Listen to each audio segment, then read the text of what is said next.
நாய்க்கு ஒரு ஜோக்கான பேர் ஒருத்தர் வச்சு நான் பார்த்தேன். அவரோட நாய்க்கோட பேர் என்ன தெரியுமா? மியாவ். அது ஒரு டீமான நாய் தான். அது வந்து பிளாக் ரெப்ராடோ, கருப்பாக இருக்கும், பெருசாக தான் இருக்கும். ஆனால் அது செம்ம டீம், யாரையுமே கடிக்காது, ரொம்ப ஃப்ரெண்ட்லி அந்த மாதிரி. ஆனால் எந்த பூனை மியாவுன்னு சொன்னாலும் இது சக்குன்னு ஓடி போய் அங்கே நிற்கும். அந்த பூனை பயந்துட்டு ஓடிடும். அது கேட்டேன், ஏன் அந்த பேர் அதுக்கு வச்சிருக்கீங்கன்ட்டு. தெரியலையா, என் மக வச்சிச்சு.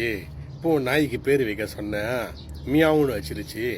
எந்த பூனை மியாவும் சொன்னாலும் இது ஓடி போய் நின்றோம். ஆனால் அது கடிக்கிறதுக்காக போல, அது வந்து அதை கூப்பிடுறதுன்னு நினச்சிக்கிட்டு ஓடி போய் நின்றுமா. இதோட இந்த மாதிரி என்னாச்சும் நாய்ங்களுக்கு காமெடியான பேர் கேள்விப்பட்டிருக்கீங்களா? இந்த மாதிரி இந்த நாய்க்கு, இந்த பிளாக் ரெப்ராடோக்கு வச்ச மியாவு மாதிரி நீங்கள் உங்கள் நாய்க்கு வச்சுருக்கீங்களா? இல்லை மற்றவங்க வச்சு நீங்கள் என்னாச்சும் கேள்விப்பட்டிருக்கீங்களா?